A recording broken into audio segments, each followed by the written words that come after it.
Gobierno de la Provincia de Buenos Aires. Infoshow con Luis Ventura y Jimena Rigel. Todo lo que pasa en el mundo del espectáculo, información, primicias y análisis. Lunes a viernes de 11 a 12 del mediodía por Canal 22 Web.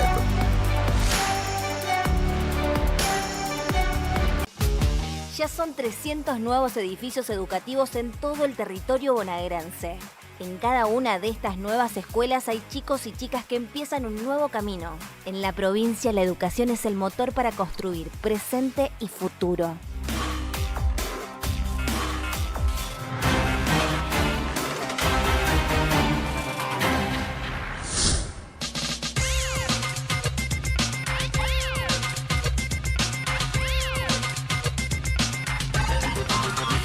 Muy buenas tardes a todos ustedes, ¿cómo están? 19 horas 10 minutos, aquí estamos en vivo, como todos los días de lunes a viernes a partir de las 19 horas en 22 Noticias. Mi nombre es Verónica Recia y me acompaña, como siempre, el señor Gabriel Russo. Muy buenas tardes, Gaby. ¿Qué tal? ¿Cómo andás? El agradecimiento también para las 300.000 o los 300.000 seguidores de Canal 22 en esta duodécima jornada de Noti 22.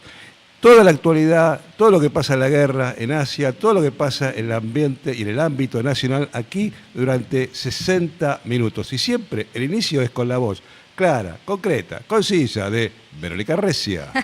Muchísimas gracias. Dire, vaya preparando el videito número 2. ¿Sabes qué? Hay algo que me llama la atención, Gaby. Sí. En España se habla mucho de lo que está sucediendo en la guerra respecto de Irán-Israel y hay debates que ocurren en la televisión, en los distintos programas. El otro día yo vi uno en La Sexta, pero es bastante común ver que se puedan hablar los que son, digamos, pro-sionistas y los que son, vamos a decirlo, pro-Palestina, como para entender la diferenciación. Digo, sí. ¿Por qué no se dan esos debates en nuestra televisión argentina? Porque la verdad es que son interesantes de escuchar y se terminan dando situaciones muy interesantes. Aquí vamos a escuchar ahora en un ratito, este es un poco, digamos, lo que había sucedido en vivo en este programa. Y fíjate vos cómo uno de los panelistas le interpela, digamos, a la periodista, que seguramente muchos la deben conocer, ¿cómo se llama esta mujer que acá lo tenía acá? Es una periodista muy, muy conocida. Bueno, vamos con el videíto porque... Lo importante es el debate que hay en otros lugares. Es tan conocida, es acá, una escritora. Bueno, se me fue, gente, acá no pasa porque encima los medios de desinformación masiva tienen ciertos intereses en juego que obedecen hoy todo a Israel. Ese es el gran tema. Sí, sí, sí. Bueno, mira, ¿escuchamos el debate? Sí. Ahí va, no es lo matar ponemos. al mensajero, es colocar al mensajero donde tiene que estar, porque el mensajero forma parte de la estructura de presión del Estado de Israel. Claro. Tú no eres un mensajero neutral. Tú eres parte del lobby pro-israelí en España. Eres miembro honorífico de la Universidad de Tel Aviv, del Comité Nacional Judío Norteamericano, del Foro Nacional Judío, que está señalado por Amnistía Internacional por ser una organización que expulsa a los palestinos de sus tierras. Por tanto, haces una tarea de presión a favor del Estado de Israel. Pero en el momento en que ha pasado esta guerra hay que ganarla. Lo que no podemos es perderla. Me llama poderosamente la atención el plural que utilizas. El de tenemos que ganar. ¿Tenemos quién? Los españoles no estamos ahí. ¿Era el momento de hacer la guerra? Hay quien piensa que sí. Hay quien piensa que Irán había entrado en un proceso de destrucción de su propia población, como habíamos visto, con miles y miles de muertos en las calles. Cuando tú me preguntabas, nosotros, me refiero a la gente que pensamos que el régimen iraní tendría que desaparecer. Claro, y luego ese nosotros no incluye a los europeos ni a los españoles. Palabras de Kaja Kallas, la representante de la Unión Europea en el exterior, esta guerra no es nuestra, no la hemos empezado nosotros y no vamos a estar en ella. Por tanto, ese plural que utilizas puede hacer referencia a Israel, porque tienes derecho a participar en cuanto los eventos o foros te parezca oportuno. Faltaría más, pero yo tengo la obligación de ponerlo sobre la mesa. O sea, la situación, a mí, que alguien intente convencernos de que un señor acusado de pedofilia como es Donald Trump y otro perseguido por la Corte Penal Internacional como es Netanyahu estén haciendo esto movidos por un interés en defensa de los derechos humanos, pues creo que es tomar a la gente por idiota por encima de las posibilidades reales. Porque si esto tuviera que ver con los derechos humanos, habría que invadir Qatar, habría que invadir Emiratos Árabes Unidos, habría que invadir Arabia Saudí, pero todos esos países no se van a invadir. ¿Por qué? Pues porque son socios comerciales. Entonces esto tiene que ver con los derechos humanos o con intereses comerciales. Pues obviamente con intereses comerciales. No hay ningún Estado en el mundo hoy que ponga tan en peligro la estabilidad mundial, que tenga mayor desprecio a la legalidad internacional y a los derechos humanos que el Estado de Israel. Tú mandas el mensaje. Pilar Rahola, Pilar Rahola, súper conocida, es más, estuvo acá en la Argentina un montón de veces y está bueno que esto pase en cualquier canal de televisión. Sería muy democrático. El tema es el siguiente, los intereses siempre ponen en juego la estabilidad de cuánto programa se realiza en la Argentina. Y hoy los intereses están de ese lado, del lado de Israel. Y el problema es que el ciudadano, la gente común y corriente, tiene que pensar que la única guerra que vale, es aquella por la liberación, por la independencia. Somos esclavos de... No, viejo, ahí sí iniciamos una guerra. Todas las demás, es decir, esas guerras expansionistas, imperiales, uno tiene que detestarlas. Porque Israel empieza esta guerra apretando a Estados Unidos simplemente para concretar el gran Israel, no para defenderse de alguien. Mientras tanto, el señor Netanyahu sigue enviando muestras de vida, pero bueno, son muestras de vida que siguen dejando dudas de si efectivamente está o no con vida. Vamos a ver el video número 9, por favor, Dire, cuando lo tenga lo pasa. Aquí lo vemos caminando nada más y nada menos que con el... De hecho, podemos ver el videíto sin audio porque tienen audio, están hablando un poco de la situación en la guerra, se ríen un poco de los rumores de muerte, ¿no?, del primer ministro de Israel. Ahí estamos viendo la imagen. Esa persona que lo acompaña, con el que está hablando, es el embajador en la Embajada de Israel de los Estados Unidos, ¿sí? Estuvieron, es más, de hecho, hace muy poquitito tiempo, ese embajador fue entrevistado por el periodista estadounidense Tucker Carlson. Y contaba Tucker Carlson todo lo que tuvo que pasar para llegar a estar con ese embajador, que finalmente la entrevista se llevó adelante en el mismo aeropuerto de Israel, porque no le daban desde el Estado de Israel a la producción y al mismísimo Tucker Carlson seguridad respecto de su bienestar, no físico. Así que... Pará, ¿están en Estados Unidos? No, en Israel. Esto es en Israel. No, olvidá, si hubiese sido Estados Unidos ya no quedan dudas. Así que el otro día estaba hablando con un argentino que vive en el Estado de Israel, en el norte, y yo le preguntaba sobre esto, ¿qué piensan los ciudadanos israelíes respecto de si está con vida o no el primer ministro? Ellos tienen dudas.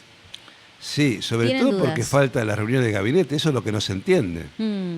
¿Sí? Y tampoco se entiende por qué las televisoras oficiales de otros países lo dan por muerto, dan fecha exacta. Y hay otro dato. El hijo es un dependiente, un adicto a las redes, el hijo del primer ministro, y durante 8 días no envió ni un solo tuit. Y supuestamente es el periodo de luto que hay. Son muchas coincidencias. No, digo porque es muy fácil, ¿no? ¿Cuántas veces viajó Netanyahu a los Estados Unidos, por supuesto, antes del inicio de la guerra? Nadie está diciendo que viaje en medio de este conflicto porque tampoco sería lógico, pero hay muchas formas de garantizar a la gente que efectivamente está con vida. Pero ¿sabes cuál es la otra duda?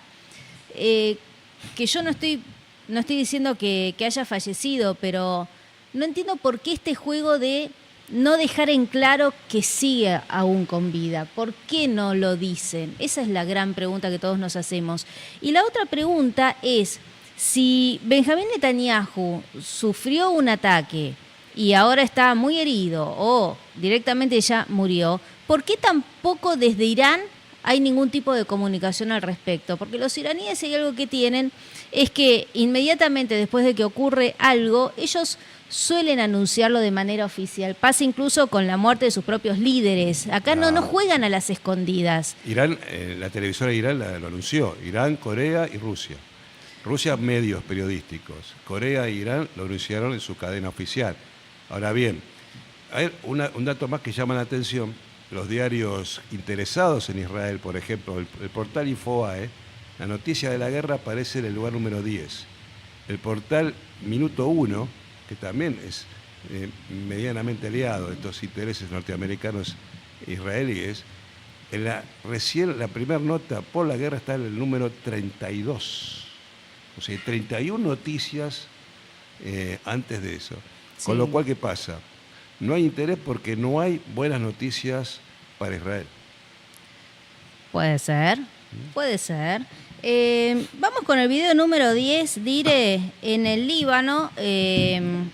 Ustedes saben que también se está llevando adelante una batalla porque en el Líbano está el grupo Hezbollah, que claramente son financiados y acompañan a los iraníes en toda esta guerra. Y una vez más, al ser un frente tan activo, pasan cosas como estas. Miren, un misil israelí cayó a metros de un equipo de periodistas de RT y así se vivía el momento. ¿Lo ponemos a pleno, Dire? Further rocket attacks were reported against Nahariya and a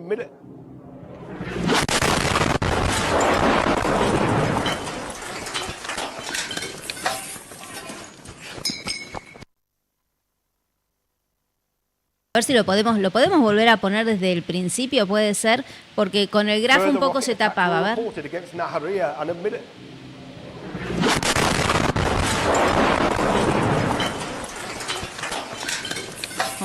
Mientras tanto, Nelson Castro, bien cuidado. Nelson Castro, sí. Me contaba este ciudadano de Israel, que se llama Ariel, al que yo le pregunto mucho, porque si no todos somos víctimas de, bueno, estas sensaciones que nos llegan a través de las redes sociales. Y él me decía, primero que tienen dudas respecto de si sigue o no con vida a Benjamín Netanyahu, y segundo, como ellos viven al norte, dice, pero hasta ahora, hasta la semana pasada, nosotros estábamos relativamente tranquilos porque veíamos los misiles por el aire, pero todos pasaban hacia otra zona. Claro. Y esta última semana te digo que no, que están cayendo cerca. De hecho, el otro día, me contaba él, estábamos en el búnker con toda mi familia y escucharon un estruendo tan grande que dijeron, ese misil cayó por acá cerca, y efectivamente había caído a una cuadra de donde él estaba. Y otra cuestión, yo le digo, ¿y cómo están haciendo con la vida? Porque acá nos llegan videos de cómo los ciudadanos están desayunando y tienen que ir al búnker, se están bañando y tienen que ir al búnker. Cada 10 minutos suena una sirena, una alerta, una manera de advertir a los ciudadanos. Y me dice, ya la gente está empezando a relajarse porque es imposible estar todo el tiempo viviendo que si tenés que bajar o no, o buscar un búnker. Hay algunos que escuchan las sirenas, no te digo que salen a las calles, pero no están ya tan pendientes de seguir al pie de la letra las indicaciones del gobierno. Están bastante cansados, la guerra los empieza a alterar. La rutina. A la rutina, los empieza, más que la angustia a recibir un misil, empiezan a sentir la bronca de la injusticia, ¿no? Porque también económicamente se empiezan a frenar todos los trabajos. El gobierno por ahora, no está brindando ayuda económica a los sectores privados, que son los que siempre terminan, ¿no?, pagando los platos rotos en primera instancia. Y por último, él me comentaba que hay distintos tipos de búnkers en Israel y que estos búnkers están muy bien preparados, que tienen baños, que tienen ventilación, que tienen un montón de cosas.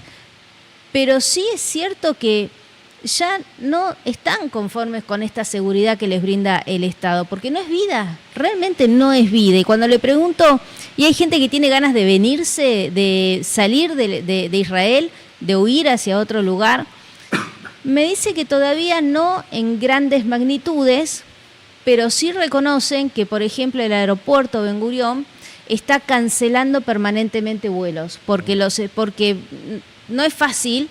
Los iraníes están también enviando sus proyectiles a las inmediaciones de los aeropuertos justamente para que no sean operativos. Así que la situación, más allá de que hay imágenes en las redes que te pintan como si Tel Aviv fuese ahora la franja de Gaza, una mentira total, pero sí hay muchos misiles que están cayendo en las grandes capitales del Estado de Israel. Y esto me lo cuenta alguien que está allá, son mis ojos ellos. Así que por eso la previsión también para que los ciudadanos en Israel vayan a compartir este tipo de imágenes. A esto les sumale que los alimentos están aumentando de precio, que cada vez tienen menos trabajo por las consecuencias de la guerra, que la rutina genera estrés y el estrés es una de las primeras consecuencias del cáncer. ¿Se entiende? Estar en malas condiciones. Hay muchos israelíes que ya empezaron a hacer trámites para venir a la Argentina. No olvidemos que hay un proyecto en la Patagonia para recibir a 300.000 israelíes. Sí. No olvidemos eso. Pero yo no creo que haya mucha gente que desee esta guerra, porque en realidad le está yendo mal. Le está yendo mal. Y otra señal son declaraciones del presidente Trump, que antes quería juntar a toda la OTAN para destrozar el estrecho de Hormuz, y hoy dice, no, ya no me importa, no me interesa el estrecho. ¿Qué pasó? ¿Qué pasó de juntar a todos los países para invadir y ahora no le interesa? Y no, también pero sí le interesa, porque están siendo bombardeados todas las refinerías de grandes empresas que ponen en jaque el comercio internacional, ¿no? Del crudo. Sí, claro, para Donald Trump este es el verdadero dolor de cabezas. Y acá fueron muy inteligentes los iraníes, porque están presionando por donde más le duele al presidente de los Estados Unidos, que es la economía mundial. De hecho, ¿sabés que se reunieron los presidentes de la Unión Europea, los 27, y están viendo qué van a hacer ahora con la situación del estrecho de Hormuz a propósito del aumento del petróleo, de la nafta y todo lo que tiene que ver con cómo ellos pueden lidiar con esta situación? Giorgia Meloni desde Italia dijo que iba a empezar a subsidiar un poco lo que tiene que ver con el precio, la gasolina en Italia, no mucho, pero al menos algo, y el resto de los países están viendo qué van a hacer. Y yo me preguntaba, ¿y por qué no hacen algo muy pero muy práctico? ¿Por qué no vuelven a comprar la energía a Rusia con una garantía de 6 meses de continuidad? Porque los rusos dijeron, yo no tengo problema de vender de nuevo el petróleo a la Unión Europea. Lo que pasa es que hasta ahora no lo vendía por las sanciones de los Estados Unidos por la guerra con Ucrania. Estados Unidos levantó esta sanción, la levantó por 30 días y dice el presidente ruso, bueno, pero yo no puedo por 30 días abastecer a la Unión Europea y desatender a mis otros clientes, por decirlo de una manera. Si a mí me garantizan continuidad, yo vuelvo a vender energía a Europa. Bueno, pero Europa, para los europeos, esto no es factible. Y te digo más, el primer ministro neerlandés dijo que para solucionar esta situación del aumento de la energía en Europa por el estrecho de Hormuz, se le ocurrió ponerle más sanciones a Irán. Yo digo, ¿qué están viendo? Van a tener no entiendo. El gran árbitro de esta pelea es China, que en silencio sigue construyendo poder, haciendo inteligencia para Irán al mismo tiempo que Rusia. Y China mandó una señal a Irán diciéndole que acepte el fuego. El tema es que Irán parece que está agrandado y no quiere, ¿sí? El que quiere negociar hoy es Estados Unidos. Y si quiere negociar es porque las cosas no están bien. Sí. Hoy hubo una explosión en dirección a las instalaciones de la petrolera saudí Aramco en Riad, en la capital de Arabia Saudita. Es muy importante este tema, porque Aramco es una petrolera que a nivel mundial, dicen algunos, es la que provee del 10% de todo lo que tiene que ver con la energía, ¿no?, que utilizamos en el mundo, y además se dedican a hacer tienen una línea completa de lo que es la exploración, la producción, el refinamiento, hacen también muchos productos petroquímicos. Ustedes saben que muchos medicamentos salen del petróleo, y si llegan a empezar a poner como puntos de objetivo todas estas refinerías de un lado y del otro, ¿no? Porque en Irán también hubo una situación muy delicada. Entonces ahí ya se empieza a quebrar otro de los códigos de la guerra. No se pueden lastimar a civiles, no se puede utilizar tampoco a civiles como escudo, como lo han hecho en muchas oportunidades, pero tampoco se pueden bombardear estructuras que tienen que ver con la energía, porque son los civiles los que necesitan esa energía. Así que estamos viendo que parece que no, pero de a poquito, un escaloncito más, y se siguen rompiendo estos códigos que garantizan en algún punto que un día a alguno de todos estos locos se les ocurra apretar el botón rojo, hacer estallar una bomba atómica y contaminar todo el planeta. Porque ahí sí que cagamos todos, ¿eh? Hay una ecografía de Parravicini, década del 30, que rescata Pedro Romaniuk, que fue el último alumno de Parravicini, que en 1972 Romaniuk dice que va a haber una guerra entre Irán y Estados Unidos.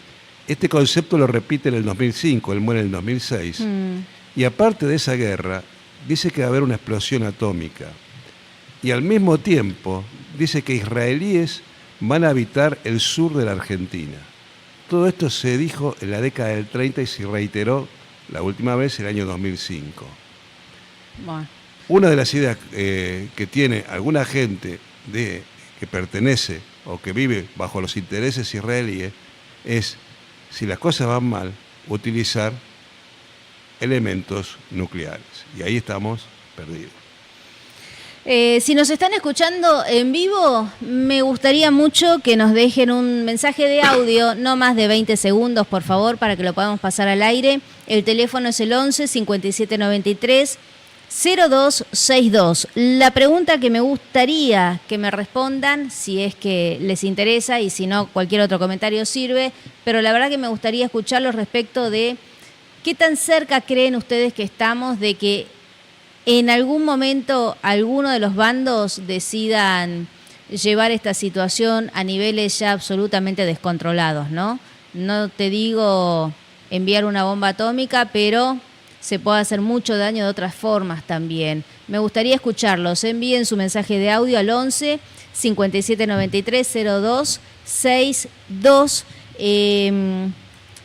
Antes de recibir a nuestro invitado, que está aquí, el doctor Héctor Carballo, si quiere, doctor, vaya acercándose, se sienta ahí para estar cómodo. Quiero contarles, vamos con las imágenes de Tulsi Gabbard. Por favor, son las últimas que estuvimos viendo ahí antes de entrar al aire, porque es muy importante lo que está pasando en el Comité de Investigación de Inteligencia del Senado estadounidense. Ahí vemos a nada más y nada menos que la secretaria de la Inteligencia de los Estados Unidos, Tulsi Gabbard, y también estuvo en ese Comité de Inteligencia del Senado, también estaba nada más y nada menos que el director de la CIA, John Ratcliffe. Pero vamos a hablar de algunas cuestiones que dijo Tulsi Gabbard, que son, Gabriel, muy interesantes. Yo no sé qué va a hacer el presidente Donald Trump después de esta declaración. Lo ha dejado muy mal parado. Recordemos que esta semana, Kent renunciaba del supuesto Joe Kent, que era nada más y nada menos que el director de la Agencia Antiterrorismo de los Estados Unidos, y renuncia diciendo que Irán efectivamente no comprometía la seguridad de los Estados Unidos, y además no solamente eso, dijo que no eran un foco de terrorismo a tener en cuenta. Como si esto fuese poco, Tulsi Gabbard, reitero, esto pasaba el miércoles en el Senado de los Estados Unidos, ella dijo que le preguntaron específicamente si Irán era una amenaza o no, más que nada una amenaza nuclear inminente, y ella dijo que eso lo tenía que decidir el presidente. Y le decían, bueno, pero usted es la jefa de inteligencia, usted tiene información para saber si hay o no una amenaza inminente. No me corresponde a mí, lo tiene que decidir el presidente. Pero ¿sabés lo que sí dijo? Dijo Tulsi Gabbard que hasta el último informe que ellos tenían, en Irán no existía esta bomba atómica Y además también dijo, por primera vez en la historia, por lo menos reciente, de los Estados Unidos, dijo que no había amenazas externas de ningún tipo para las próximas elecciones presidenciales. Así que Tulsi Gabbard, que sigue en su puesto, algunos dicen, ¿por qué no renuncias? No, hay que seguir, nada de renunciar.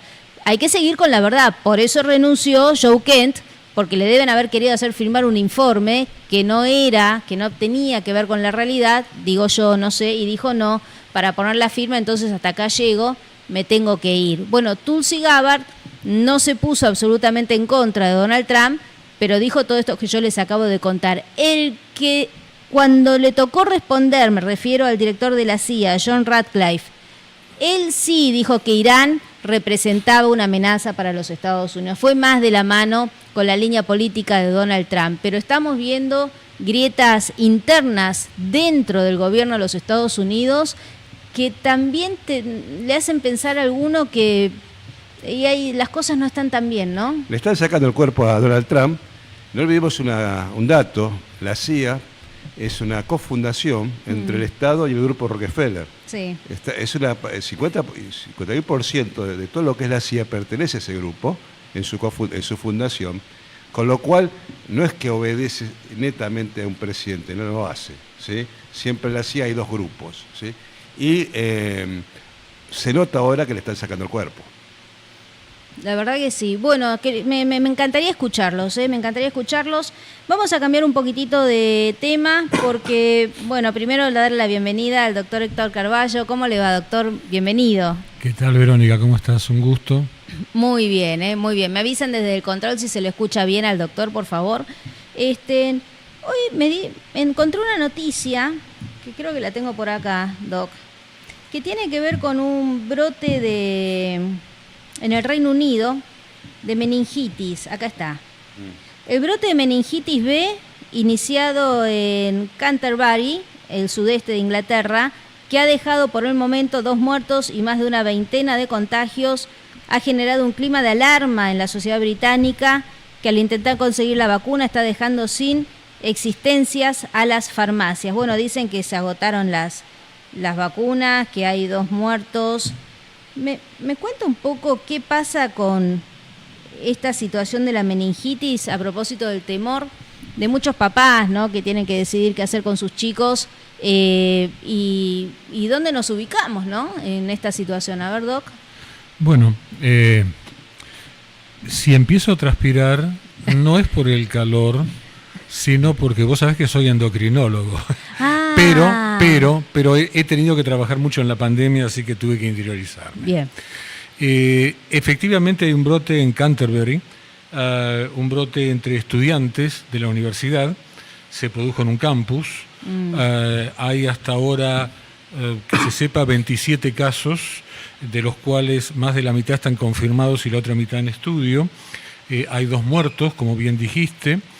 Y se trata aparentemente de un brote de meningitis por un microorganismo llamado meningococo del tipo B.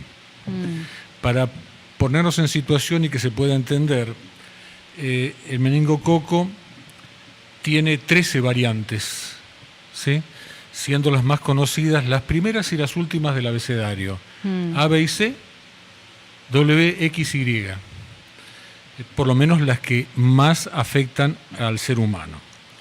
Esto es el meningococo B.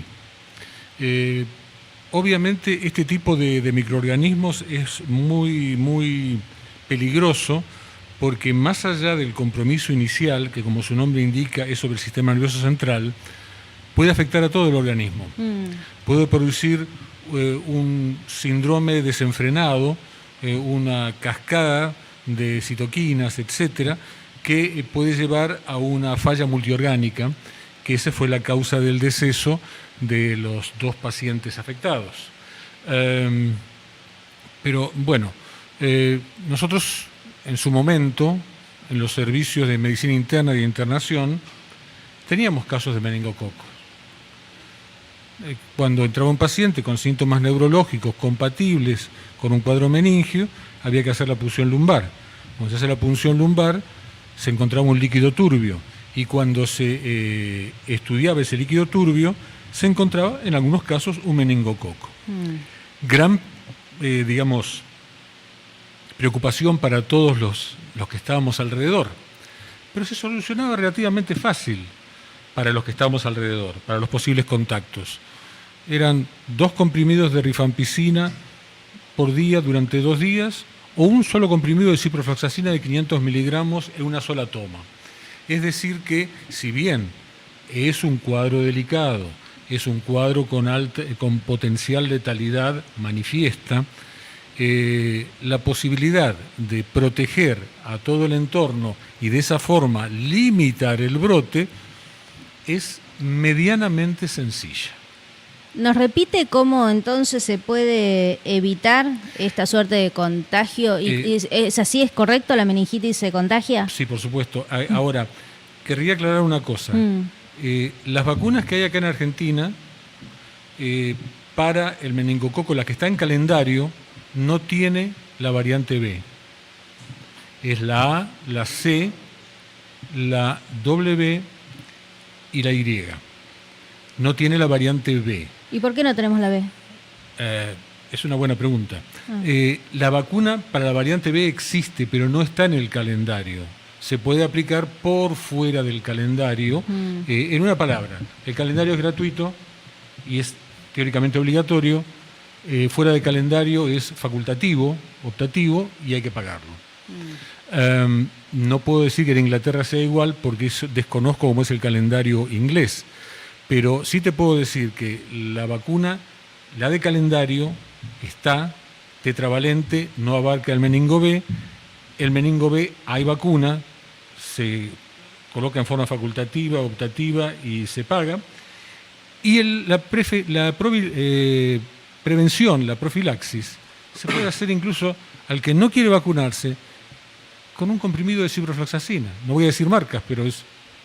A ver, esto es muy importante porque después de lo que ocurrió con la pandemia, muchas personas quedaron con muchas dudas respecto de seguir vacunándose, incluso con las vacunas que están dentro del calendario obligatorio. Así que esta alternativa que usted me presenta me parece sumamente importante porque, bueno, repitámosla entonces, el que no quiere vacunarse puede evitar el contagio con 2 productos, uno u otro, no los dos.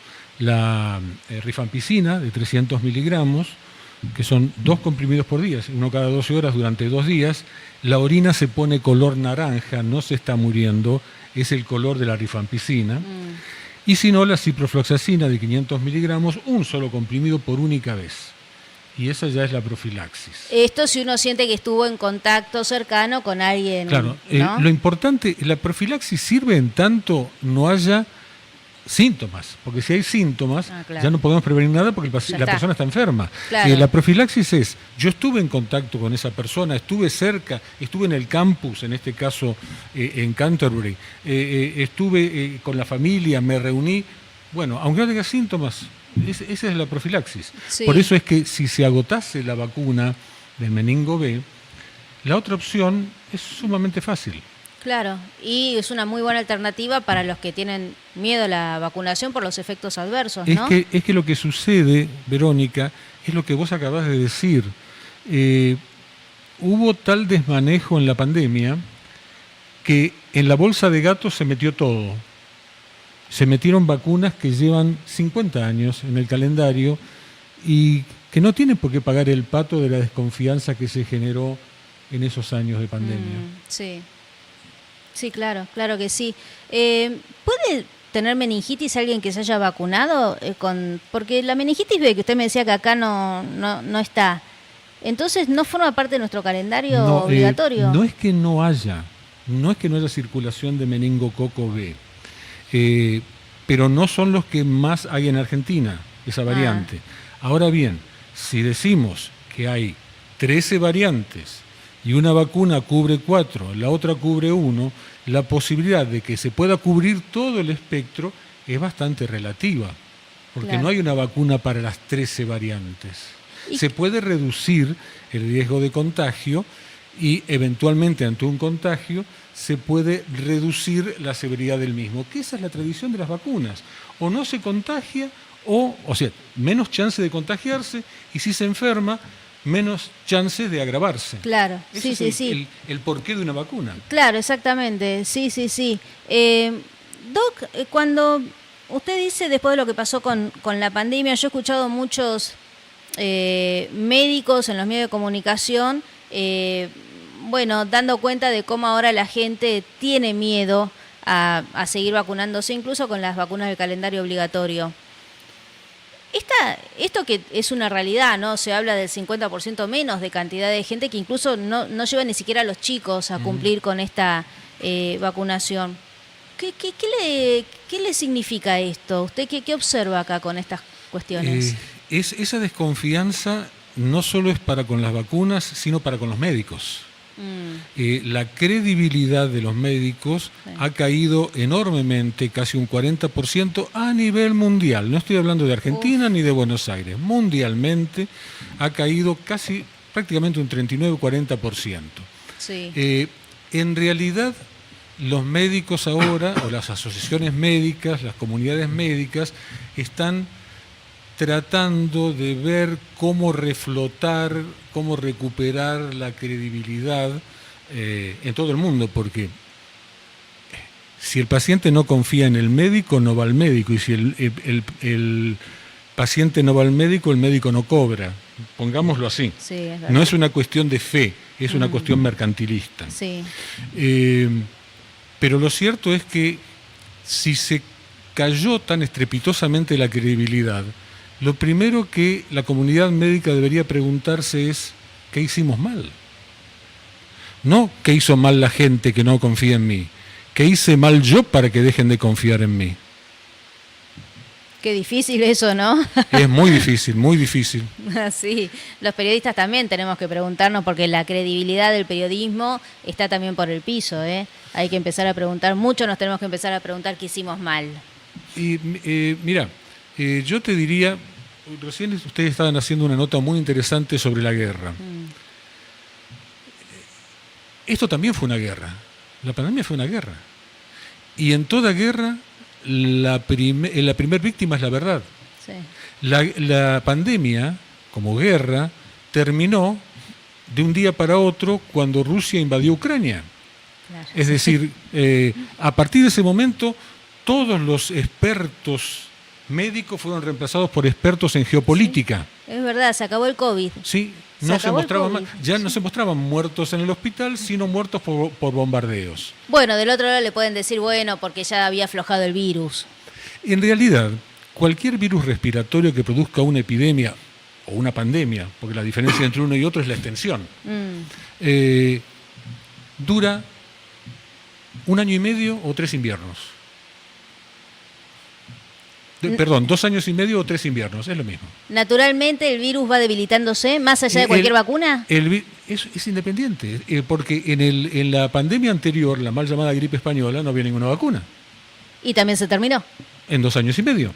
Porque empieza a reducirse, el último año es simplemente un coletazo de 2 anteriores, y después caben 2 posibilidades: que el virus desaparezca, cosa que no sucede, o que se incorpore a nuestra vida y pase a ser otro virus más que en los inviernos va a producir cuadros. Eso se llama pasar de epidemia a endemia, es decir, quedarse con nosotros. Claro, entiendo. ¿Y qué pasa con las personas que ahora, con esta falta de credibilidad en las vacunas, dicen directamente tampoco me quiero vacunar contra la gripe, que son campañas que se daban todos los años, y acá también hay una merma impresionante, ¿no?, de gente que decide tomar esta vacunación, por ejemplo? Yo estoy vacunado contra la gripe, mi esposa está vacunada contra la gripe, hace años que nos venimos vacunando contra la gripe, por eso es que te decía que es una pena que paguen justos por pecadores. Claro. No tiene Ahora, sentido. doctor, lo interrumpo un minuto. Sí, por favor. Yo jamás me vacuné contra la gripe. Sí, pero yo nunca, tampoco, Pero está bien, sí. pero está bien. O sea, no es una cosa obligatoria. A ver, yo estoy resfriado siempre, toda la vida, Pero gripe no tuve. Pero si usted está resfriado, en realidad no tiene gripe, sino que es un resfrío alérgico. Si lo tiene siempre, es alérgico y debe empeorar en los cambios de estación. Y ahora es alérgico a mí, imagínese todos los días. Bueno, eso, no sé qué vacuna recomendarle para eso. Estornuda, la veo y estornuda. Pero le insisto, hay muchísima gente que se vacuna y considero que está bien, y hay muchísima gente que no se vacuna, estoy hablando de la gripe, y considero que también está bien, porque es una decisión personal. Ahora, había una vacuna contra la gripe que propagaba, hacía la publicidad Bill Gates, y que él declaró, y lo vi, lo escuchamos, y está en YouTube, que con esa vacuna se bajaba el embarazo en un 15%. Realmente... Eso... Sí. No, y está, no resiste un archivo eso porque está en archivo. Lo que pasa es que Bill Gates es como, no sé, el enemigo... Es quien sostiene la OMS.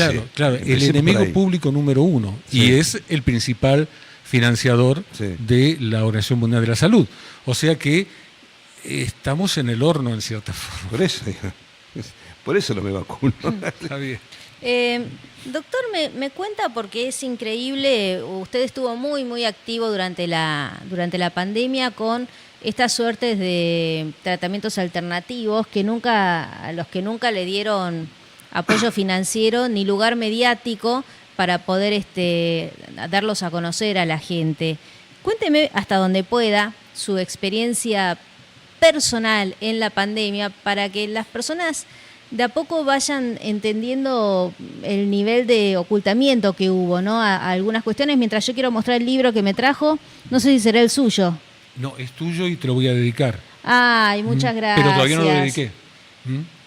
Doctor Héctor Carballo, Pandemia en las sombras. Cuénteme su experiencia personal, por favor. Bueno, la experiencia personal parte de lo general a lo particular. Es decir, en lo general nos cabe las generalidades de la ley. Sí. Todos nos asustamos.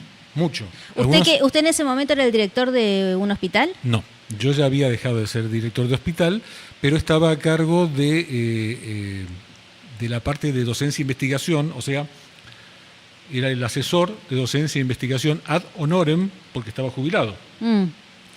Y bueno, cuando empezó esto, lo que empecé a hacer fue recopilar toda la documentación que conseguía de todo el mundo. Porque lo peor que puede haber es enfrentarse a algo sin saber a qué nos estamos enfrentando. Claro. Entonces, toda la documentación que llevaba, estudios de China, estudios de Italia, todos los estudios que podía conseguir, los recopilaba, no preguntaba si tenían copyright o no tenían copyright, no me importaba, era una pandemia en ciernes, todavía no estaba Argentina afectada, hacía archivos de PDF de 60, 70 hojas y se lo pasaba a los médicos para que fueran viendo de qué se trataba, qué problemas había, qué características tenía, a qué nos íbamos a enfrentar, etc. Y haciendo eso, empecé a notar que había cosas que no cerraban. ¿Cómo qué? Como que la letalidad no era la que decían, es decir, la letalidad... A ver, es una cosa muy curiosa. Cuando uno habla de epidemia o de pandemia aún más, se trata de un agente desconocido con un alto grado de letalidad y para el cual no hay un tratamiento. Claro. Una pregunta, ¿no les parece que eso hubiera sido una excelente definición de pandemia para el SIDA? Sí. Porque afectó en todo el mundo una alta letalidad. Recuerden que al principio contraer SIDA era sinónimo de muerte. Sí. Y no había un tratamiento. Es cierto. Bueno, no se declaró pandemia. Y tampoco se estigmatizaba al que por ahí no iba con la cura que en ese momento sugerían. No. Pero hay una película muy buena sobre la sociedad de los moribundos, creo que es la traducción, que está muy bien ambientada en esa época. De todas formas, insisto, en este caso estamos hablando de una letalidad que, en términos absolutos, era el doble que la de la gripe. El doble, ¿sí? Suena importante, ¿no? Sí. Recordemos que la gente se muere por gripe también, doctor, claro, porque a veces uno dice, bueno, una gripe. No, siempre, toda la vida, las personas mueren por gripe. Todos los inviernos hay muertes por gripe, sobre todo en grupos vulnerables o frágiles, como pueden ser personas discapacitadas, ancianos, confinados en centros, etc. Yo digo el doble, pero de la gripe es 1% los que se mueren, y este era el 2%. Entonces, si bien era el doble, el número era pequeño. Obviamente, si le toca a uno es el 100%, Sí. pero quiero decir que era un número muy pequeño y se estaban tomando medidas demasiado drásticas para algo que era muy pequeño, que tenía alto poder de contagio, pero no alto poder de letalidad. Ujú. ¿Y usted observaba esto a través de estos estudios que estaba recibiendo? Exacto. ¿Y cómo siguió esta historia entonces? Y esa historia siguió con que empezamos a hacer la investigación sobre productos que ya conocíamos, porque eso es algo que corresponde hacer. Si no hay una cosa nueva, utilizar lo que se tiene. Es decir, a la guerra, siempre hablando de la guerra, no se va con lo que uno quiere, sino con lo que uno tiene. Y bueno, en definitiva vimos que los estudios eran promisorios, los hicimos autorizar por los comités de docencia, investigación y de ética en la investigación del municipio de Seiza, del Hospital Urnequian, lo aprobamos por la Biblioteca Nacional de Medicina de los Estados Unidos y lo llevamos adelante con éxito. ¿Y quién puso la plata para esto? Nadie. A ver, el tema es así. Tradicionalmente en Argentina los estudios son de esta forma. Un laboratorio va a sacar un producto, ¿sí? Entonces necesita hacer estudios porque quizá en su país de origen le sale muy caro hacerlos. Y los hace en África, en Sudamérica, en general, en Argentina en particular. En ese caso, ellos ya saben el número que va a salir. Están cazando dentro de un zoológico. Ellos saben que no va a haber un estudio que les sea negativo para el ensayo. ¿Cómo saben no entiendo, cómo saben el número que les va a salir? ¿De qué? ¿De cantidad de enfermos, por ejemplo? No, el resultado. ¿De ese experimento de la cura, digamos? Ellos están experimentando, pero ya saben más o menos cómo va a venir el resultado, sí, tal cual. ¿Pero cómo saben eso? Bueno, en pocas palabras es trucho el estudio. Entonces, la mayoría de los estudios, el 80% de los estudios científicos hechos a nivel mundial no resisten el pasaje por un tamiz científico purista, por distintos motivos, por falencias, por errores de interpretación, por conflictos de intereses, por fallas estadísticas. El 80%, no es un número menor, el 80%. Y en Argentina el número es más grande todavía. Doctor, el tema siempre es el conflicto de intereses. Bueno, sí, a ver. No por nada los laboratorios son los únicos auspiciantes de los medios de comunicación. Bueno, menos de este. Yo veía CNN, durante la pandemia y decían, el noticiero de las 19 horas de CNN, este noticiero llega a ustedes por gentileza de Pfizer. Claro. Así, tal cual, sin tapujos. Sí, Pfizer pertenece a una corporación que tiene 4.187 empresas. Por eso es que es BlackRock. Entonces quiero decir que el conflicto de intereses es uno de los factores fundamentales. Sí. Nosotros lo que hicimos fue, sobre productos que ya estaban probados y que no tenían ni siquiera patente, fuimos a buscar los laboratorios que los manufacturan para que nos dieran muestras y poder hacer los ensayos. Con el asunto del COVID, acá. Sí. ¿Y qué productos usaban entonces? En ese momento nosotros utilizamos, en los casos de prevención, la ivermectina. En los casos ya confirmados y leves, ivermectina más aspirina. En los casos moderados, ivermectina más aspirina y corticoides. Y en los más severos, tanto los moderados como severos requerían internación, agregamos un anticoagulante que es la enoxaparina. Todos productos conocidos, todas cosas accesibles, porque, a ver, en algún momento se dijo usar el remdesivir, que en Argentina no hubo. Entonces, ¿de qué me sirve un producto si no lo tengo? Claro.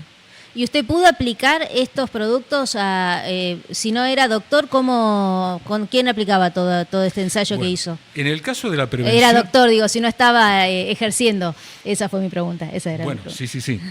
Los protocolos se hacen y una vez que se aprueban, los llevan a cabo los profesionales que están en actividad.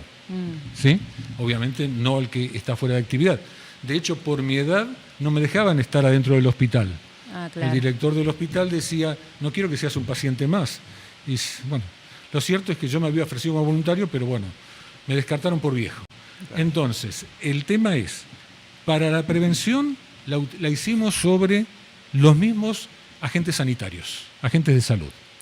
Los doctores, las enfermeras, ambulancieros, toda la primer línea, la que recibía al paciente. Bien. E hicimos 2 grupos, le dijimos, mire, queremos hacer esto. Un grupo que reciba la medicación y otro grupo que no reciba la medicación a título preventivo. Claro. ¿Y de cuántas personas estamos hablando? 120. ¿De un lado y del otro o 120 en total? No, 120 y 120. O 110 y 120. Bueno, sí, está bien. Un número absolutamente compatible y comparable. Y de esa forma lo que hicimos fue ver, en función del ausentismo por causa, es decir, no el que faltaba porque se quebró una pierna, sino el que faltaba porque se contagiaba, cuántos había en un grupo y en el otro. Y después de varios meses, por lo menos de 3 meses, en el grupo que utilizaba la prevención no se había contagiado a nadie.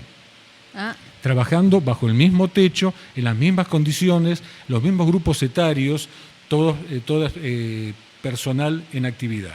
¿Y del otro grupo que no tenía la medida preventiva esta? 23. Un 20, ponele que eran 100 de cada lado, un 20% se contagió. Es que fue el número que se contagió en todos lados. Claro, es cierto. Simultáneamente lo hicimos en el Muñiz, lo hizo el profesor Gis en el Muñiz, y él le daba la medicación a todos los que la querían, y a su vez él iba cotejando con el ausentismo y por causa quiénes se enfermaban y quién no. En el Muñiz, un hospital sí, claro, de vanguardia y de trinchera en lo que respecta a cuadros infecciosos, el 25% presentaba ausentismo en el grupo no tratado preventivamente y el otro grupo no se contagió a nadie. Qué bárbaro. Y finalmente entonces, ¿cuánto le costó hacer este estudio y qué repercusión tuvo para la salud pública de todos nosotros, no? Bueno, ¿cuánto costó? No costó nada, solamente la nafta que puso el doctor Hirsch, porque recorría los laboratorios pidiendo muestras, llenaba la camionetita que tiene él de muestras, llenamos una habitación, no digo como este estudio que es muy grande, pero como la mitad de este estudio, o un poquito menos, de muestras, y el estudio duró hasta que se nos terminaron las muestras, obviamente. Mirá. Ahí no pudimos seguir adelante. O sea que costar no costó nada. No estuvo patrocinado por ninguna firma, de hecho no entendían siquiera lo que queríamos hacer al principio. Hubo de los 4 laboratorios que producían los fármacos, 2 nos dieron las muestras, otros 2 ni siquiera nos contestaron. No digo que después no lucraron con eso, pero no nos contestaron. Y bueno, inicialmente hubo una nota que yo la tengo guardada, hecha por Televisión Abierta, por ATC, Canal 7, como quieran llamarlo, donde daba cuenta de lo que se iba a hacer. De hecho, vinieron a mi casa e hicieron un reportaje bastante extenso. También en Crónica lo pasaron. Pero después se produjo el silencio de radio, que es el mismo que se produjo en Europa con la hidroxicloroquina, que era anterior a la ivermectina y que había dado el mismo resultado. Igualmente exitoso. Pero bueno. Bueno, por eso su libro, ¿no? Es súper interesante todo lo que nos ha estado contando Héctor. Pandemia en las sombras, la verdad en primera persona. Ahora que pasó el tiempo, ¿no? Ya estamos casi 6 años después del inicio de esta pandemia. Y es la última pregunta que le hago. ¿Hubo algo que usted creía en un principio, que decía esto no puede ser, y que ahora con el paso del tiempo dijo, no era tanto como yo pensaba? ¿En qué sintió que por ahí, no sé... Me equivoqué. Se equivocó. En 2 cosas garrafales. A ver. La primera fue pensar que en la medida que íbamos trabajando, muchos profesionales nos iban a apoyar en lo que hacíamos. No sucedió. Y la segunda fue pensar que el virus era nuestro principal enemigo. Tampoco era cierto. No, muy interesante, ¿eh? Ay, ahora me le quiero preguntar por cada respuesta es como que leer el libro, sí, lo voy a leer, lo voy a ahí leer. está la respuesta. A mí me sirve mucho este tipo de lecturas, Doc. Y le quiero agradecer, ¿no le querés hacer ninguna pregunta, Gaby, por tu alergia, algo que... A ver, no, por la alergia no, pero la última para ir cerrando. ¿Y quién era el enemigo? El enemigo eran las autoridades sanitarias mundiales, La OMS. la bajada de línea, que se seguía al pie de la letra, el discurso único, los medios que propalaban el discurso único y la persecución, por la forma que hubiera, persecución, difamación, censura a todos los que opinaban diferente. Es conflicto de intereses. Es siempre lo mismo. Siempre lo mismo. O sea, no salimos de ahí. Por eso yo digo que... Lo mismo que la guerra. Había billones y billones de razones para que ningún medicamento funcionase. Claro. Excepto la vacuna cuando la terminaron de colocar. Billones y billones. Es que es un tema más del plan de reducción poblacional, que se une a los medios económicos, al desempleo, a guerras que no se entienden. Es todo lo mismo. Bueno, todo va de la mano. Todo Claro. va. Muchas gracias, Héctor, por venir, Gracias a vos. por lo que hizo. Me lo dedica, por Sí. favor. La verdad es que está bueno, ¿no? De empezar a hablar de estos temas con otros médicos que seguramente ustedes por ahí no conocían y que son personas muy profesionales que han hecho un ejercicio con dinámica propia, con esfuerzo propio, para tratar de dar alternativas a todos los que la pasaron realmente muy, pero muy mal. Todos la hemos pasado muy mal, ¿eh? Los que tenían miedo y los que no. Cada uno cruzó ese puente como pudo. Y aquí estamos, ¿no? Un poquitito sufriendo las consecuencias de esa época. Y la gente puede llamar, de hecho ha llamado, hay audios. Ah, tenemos audio. ¿Se quedan 2 minutitos más, Doc? Sí. A ver si son de la guerra o de este tema. Creería que de la guerra porque son viejos el audio. Bueno, pero dale, porque sabe mucho de geopolítica el doctor también, no, ¿eh? Soy endocrinólogo. Bueno, pero sí, dale. No, yo de Racing. A ver qué dicen los audios. Qué equipo raro, ¿ves?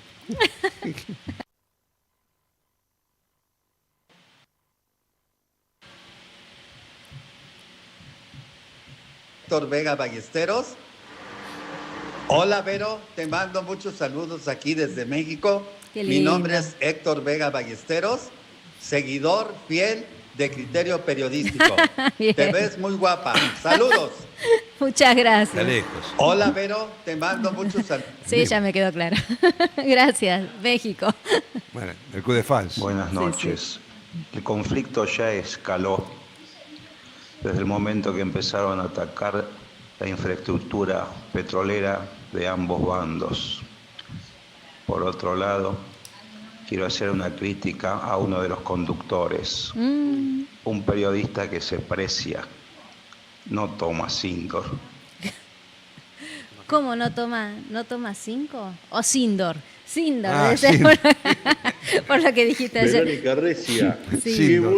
qué bueno que es haberte encontrado otra vez en esta grilla. Te había perdido de Criterio Periodístico. Qué bueno otra vez, sabelo, porque sos un bálsamo para el periodismo. Qué lindo, gracias.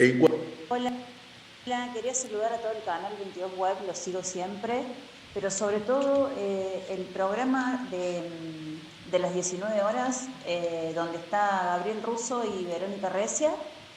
Bueno, un saludo para Vero, yo soy Daniela de Río Cuarto, Córdoba, la mejor periodista del país y no sé si del mundo. Pero bueno, un saludo para ella. Bien. Y también para su compañero Gabriel Russo, que es un programón. Gracias. Muy buen programa, muy buen noticiero, de 19 a 20 horas con Gabriel Russo y Verónica Recia. Periodistas, la verdad que con los cuales uno se siente cómodo y aparte sabiendo que te están contando la verdad. ¿no? No hay censura, como los grandes medios, y eso es muy, muy bueno. Así que felicitaciones. Bueno, un gran saludo para el doctor Carvalho, que fue jefe de acá del Hospital de Ezeiza, que es de donde yo soy. Y qué bueno que se hablen estos temas abiertamente y sin censura, como dije en otra oportunidad. Es muy bueno, para que la gente tome conciencia y sepa resolver, ¿no? Porque en los temas médicos la gente no sabe tanto y necesita de la confianza de los médicos. Así que el gran doctor Carvalho, un saludo para él. Bueno. Excelente la nota que le están haciendo al doctor Carvalho. Excelente. Bueno. ¿Cuánto tiempo fuiste director del Hospital de Ezeiza? 7 años. ¿Cómo es ser un director de hospital? Bueno, a ver, yo toda la vida, prácticamente toda mi vida profesional me dediqué a la docencia y al paciente internado.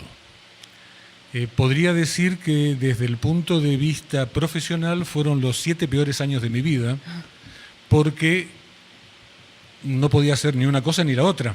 Claro, que es muy administrativo, ¿no? Tremendamente administrativa el área. Además, es como,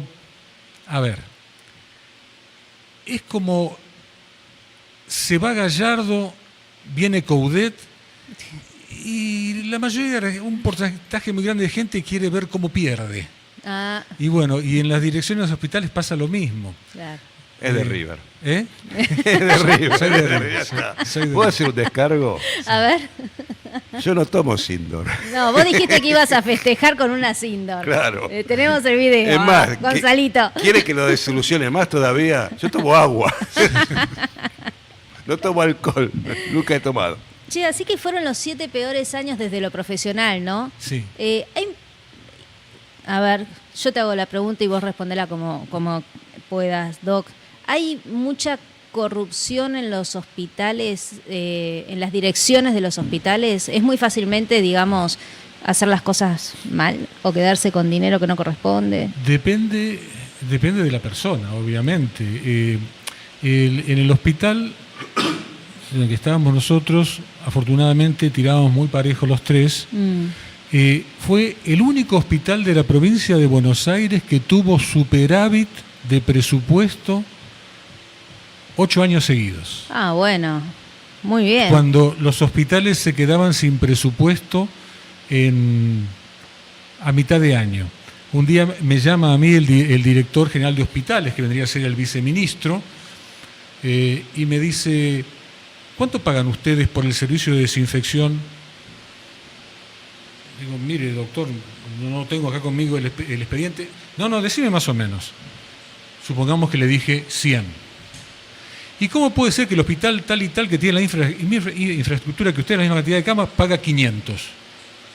Y no sé, tendría que preguntarle a ellos. Bueno, al día siguiente lo eyectaron al director de ese otro hospital, y a este director de hospitales, que iba fijándose dónde estaban los actos de corrupción, lo mataron en la puerta de la casa. ¿Cómo lo asesinaron? Moisés Modad, lo mataron. ¿Moisés Modad? Modad, ¿En qué año? M-O-D-A-D. Eso fue en el 98, más o menos. ¿Y se sabe quién lo mató o por qué? En ocasión de robo, dicen, pero, claro, no se llevaron nada. Claro. ¿Cuántos héroes sin capa que tenemos? Hay muchos. Y mártires, más ¿Me todavía. repite el nombre de este doctor? Moisés Modad, M-O-D-A-D. Ay, me pone tan triste estas cosas. Bueno. Bien. Bueno, gracias, Doc. ¿A ustedes? Bueno, la verdad que sí, es así, ¿no? Después salimos, invito a la Sindor yo. No tomo, sí. Bueno. Ay, Dios. Bueno, igual estamos ya casi en tiempo cumplido. Hoy no tenemos... Dale, a ver. El presidente el primer día dijo, no hay plata. Tenía razón, no hay plata en ningún lado. Hoy, Hoy, un saludo para el presidente o el presidente, acaba de sacar el presentismo a todos los empleados nacionales. ¿Qué significa esto? Vos, empleado público, este mes ibas a cobrar 150.000 pesos por presentismo, la última vez que lo cobras. O sea, a partir del mes que viene, se acabó el presentismo. Le cuento otra, porque no hay plata. Fly Bondi, igual que Oca, empresa de muchacho macrista. De correo, ¿no? ¿eh? De correo, digo. Ah, no, Claro. Flybondi también hace correo en los aviones, sí, sí. Securice, el dueño, Oca, Flybondi, low cost Flybondi, muy berreta, aviones de 20 años de antigüedad, asiáticos, todos los aviones, está haciendo un retiro voluntario, o quizás involuntario, todos sus empleados. Ahí ¿sí? está. Cabe recordar que siempre Flybondi es noticia, no por su buen viaje, sino por su mala gestión. Sí, Siempre hace rato que viene amenazando con que quiebra, ¿no? Es que es una empresa que se utilizó para el lavado de plata. Empecemos por ahí. Ah, Funcionario de Macri, muy amigo de Macri, el dueño, también amigo de la gente de Massa. Sí. Es amigo de lo ajeno, digamos. ¿sí? Se hizo de Oca, empresa de correo. Y bueno, ahora uno cree que es para liberar de empleados a la empresa aérea o también para recontratar con la nueva reforma laboral. Sí. No sabemos. Lo cierto es que aproximadamente 150 empleados ya tienen su último día, el día 31 de marzo. Yo viajé en esta low cost justamente por el low cost. Bajo costo. Y sabes que las pocas veces que viajé tuve suerte porque todo el mundo me decía, mirá, que te pueden salir en cualquier... Yo tuve suerte, tengo que reconocerlo, porque me habían contado empleados en confianza, digamos, que lo que hace la empresa es sobrevender los pasajes. Sí. Porque con esa plata andás a ver lo que hacen, la deben laburar, la deben poner en financia, no sé lo que hacen. Y una vez que se sobrevendieron los pasajes, después ven cómo acomodan a la gente. Eso es lo que pasa. Hay empresas de bajo costo, que en Argentina está una chilena que es Smart, que más o menos puede tomarlo. En Europa hay cientos, ¿sí? Vos podés viajar, por ejemplo, Barcelona a Londres por 30 euros, ¿sí? Claro. 30 euros. Pero son buenas. Sí, son buenas, no hay problemas. Sí. No hay problema. Sí. La he utilizado alguna. No hay problema. Acá siempre, por lo menos Flybondi seguro. Sí, yo sé que tuve mucha suerte. Encima me había ido a Brasil. ¿Llegaste? Sí. Y en pandemia. Después te queja. Después te queja. Se fue a Brasil en pandemia y mira que se queja. No, bueno, pero había un momento en que uno tenía que salir ya. Vamos. Plandemia se dice. ¿No? Sí, para plandemia. Muchos es plandemia, pero yo trato de guardar a veces las formas. Atención con esto, porque si usted tenía, ya que estamos hablando de viajar, quiero contarles que Estados Unidos amplió, no tengo de esto imagen, Dira, así que tranquila, pero bueno, es una noticia que me pareció muy interesante. Viste que a veces para entrar a un país tenés que pagar una suerte de, ¿cómo decirte?, de fianza, ¿no? Es un visado. Un visado, es el seguro de que vos entrás y después te vas. Claro. Bueno, ahora los Estados Unidos extienden esta suerte de visado que ya existía a no me acuerdo cuántos países, ahora son 50 los países que integran esta lista de digamos... De buena fe. De buena fe. Y si vos querés viajar a los Estados Unidos y sos o viajás desde alguno de estos países, calculo que siendo ciudadano, no es que viajes desde estos países, pero si sos ciudadano de estos países, que ya te voy a decir cuáles son, tenés que dejar un depósito o una fianza de $15.000. Claro. Después te la devuelven. Pero ¿de dónde sacas $15.000? Bueno. Y para la gente, mira, te digo los países, pará. Están Camboya, Etiopía, Georgia, Granada, Lesoto, Mauricio, Mongolia, Mozambique, Nicaragua, Papúa Nueva Guinea, Seychelles y Túnez. Es el cuarto mundo. Y nosotros no sé si estamos muy lejos. Por eso, bueno. Mira, con Cuba y con Venezuela ya formaban parte de esta lista original, así que no sé si seguirán integrándola, sobre todo los venezolanos, con esta situación nueva. No es el único país. Vos ibas a España, no sé ahora, pero hace unos 4 o 5 años, creo que eran 1.000 euros o 2.000 euros, algo así. Tenías que dejarlo o mostrarlo y pasabas. Yo me acuerdo que viajé a Madrid y una señora de más o menos 70 y pico de años, le pidieron la plata no la tenía, muy bien, la pusieron en el avión de vuelta, en el colectivo de vuelta, ¿viste? Claro. Y se fue a Buenos Aires. No bajó, no la dejaron. No la dejaron bajar. No la dejaron. ¿Qué tema esto, Porque nos venden con la estupidez de la inmigración. Mirá que yo en un momento me la creí, No. En un momento me la creí, pero como siempre pasa, uno va madurando y va entendiendo cómo funciona este mundo, ¿no? Todas las trabas que nos ponen son solamente para nosotros. Si tenés, Dire, poneme el videíto de Cast con la zanja, mientras hablamos de este tema antes de irnos. Y esa sería la solución para los inmigrantes. Ya te digo, el video 8, sin volumen ni nada, porque me da la sensación que Cast está ahí más solo que Pinochet el día del amigo. más o menos, ¿no? Sí. Lo que te decía, puede ser una solución para los inmigrantes, poner una suma fija, ¿sí? Que te lo dije el otro día, había un proyecto de Menem que decía que cualquiera que ingresara al país tenía que tener $35.000. Entonces el tipo estaba tranquilo porque ingresaba para por un negocio, trabajar, etcétera, etcétera. Si vos decís para allá instalarte con un negocio, claro, está bien, bueno, uno se va a invertir. Van a venir 300.000 israelíes gratis y lo vas a financiar vos. Qué tema ese, y van a tener casa. Además, como si no hubiese necesidades de los argentinos. No, es que vos no tenés casa, pero ellos sí van a tener. Y en la Patagonia. Qué bárbaro. No en cualquier lado. Bueno, ahí está, Katz sigue haciendo zanja, gente. Todos los días le vamos a mostrar hasta dónde llega la zanja del presidente de Chile. Qué payasos, es para la gilada. Sabemos que no va a pasar nada, por más muro que ponga. Por favor, además ni siquiera un muro. Te está mostrando cómo cabe una zanja en medio del desierto. Hay que ser muy pelotudo. Bueno, sí. Bueno, mirá. Cuidamos las formas.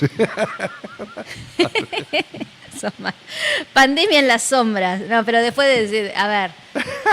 Por lo menos me indigno y no digo que tomo Sindor. Lucas. Tráeme 2 Sindor. 2 Sindor. Frappé. Sí. Qué gracioso. Bueno, muchas gracias al Doc, para Verónica con mi mayor afecto y eterna gratitud. Héctor, 19/3/2026. Qué lindo, Si ustedes pueden, consíganlo al libro. No le pregunté dónde se consigue. Para mañana les traigo esta. ¿No dice el tapa? ¿Editorial? Ormesis. ¿Qué es eso? Por ahí es la... A ver, fíjate vos que por ahí tenés más... buscás más rápido esas cosas. Ormesis. Ahí está. Bueno. Audio. Redondeamos. ¿Tenemos audio o ya redondeamos? Redondeamos. Bueno, un gusto, Gaby, y muchas gracias al doctor Héctor Carballo por haberse tomado el tiempo para venir hasta acá y hablarnos, como siempre lo ha hecho, con el corazón abierto. Nos vamos y nos vemos mañana. Chau.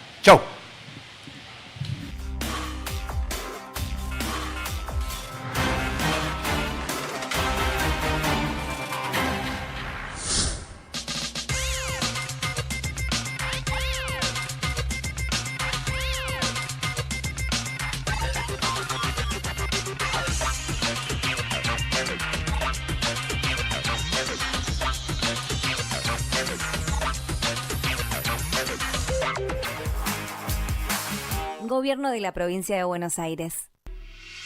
Greco, con Leonardo Greco y equipo. La actualidad política sin vueltas. Análisis claro y debate abierto. Lunes a viernes de 12 a 14 horas por Canal 22 Web. Moranza, con Diego Moranzoni y equipo. Debate, análisis y las preguntas que importan. Lunes a viernes de 20:30 a 22 horas por Canal 22 Web. La Juntada con Santiago Cuño y equipo. Un encuentro para debatir la realidad. En vivo viernes de 14 a 17 horas. Repite los domingos de 16 a 19 por Canal 22 Web.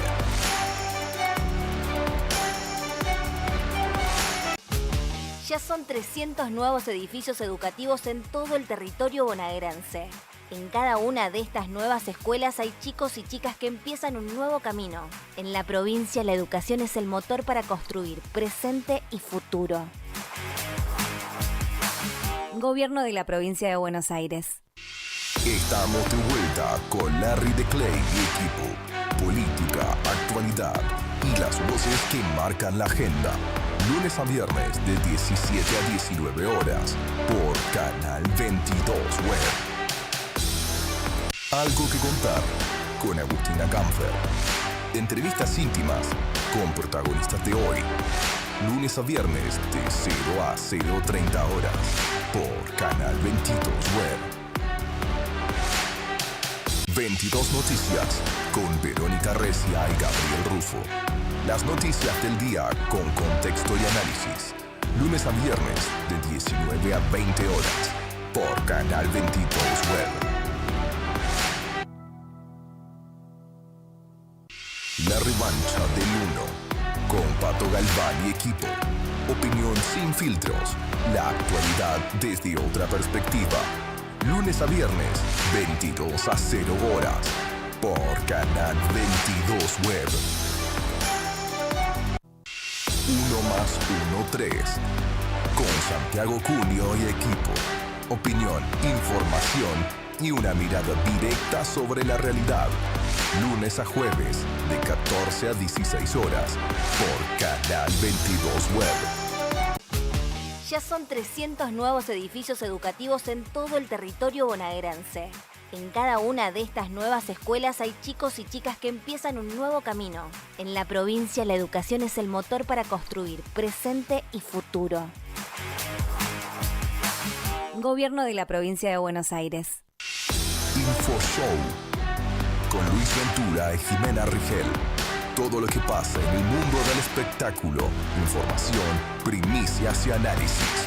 Lunes a viernes de 11 a 12 del mediodía por Canal 22 Web.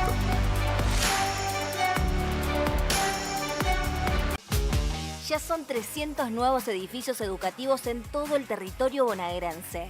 En cada una de estas nuevas escuelas hay chicos y chicas que empiezan un nuevo camino.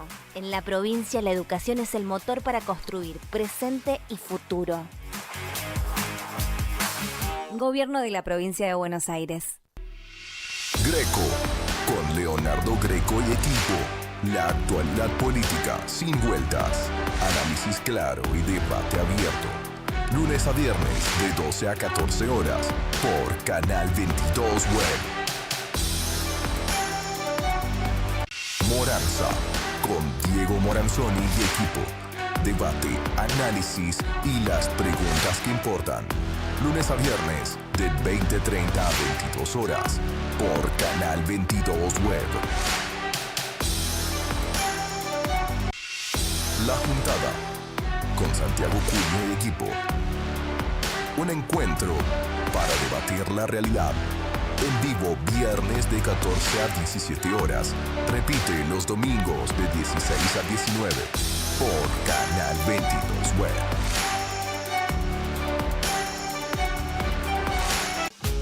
Ya son 300 nuevos edificios educativos en todo el territorio bonaerense. En cada una de estas nuevas escuelas hay chicos y chicas que empiezan un nuevo camino. En la provincia, la educación es el motor para construir presente y futuro. Gobierno de la Provincia de Buenos Aires.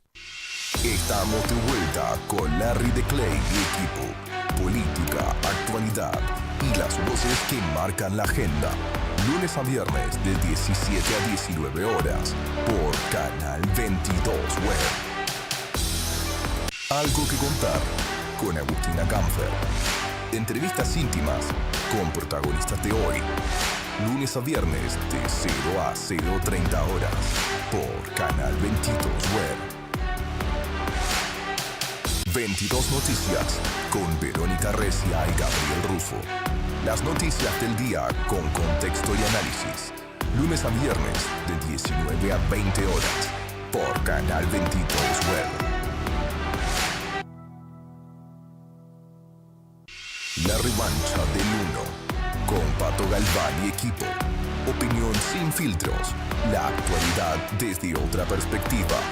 Lunes a viernes, 22 a 0 horas por Canal 22 Web. 1 más 1, 3 con Santiago Cunio y equipo. Opinión, información y una mirada directa sobre la realidad. lunes a jueves, de 14 a 16 horas, por Canal 22 Web. Ya son 300 nuevos edificios educativos en todo el territorio bonaerense. En cada una de estas nuevas escuelas hay chicos y chicas que empiezan un nuevo camino. En la provincia, la educación es el motor para construir presente y futuro.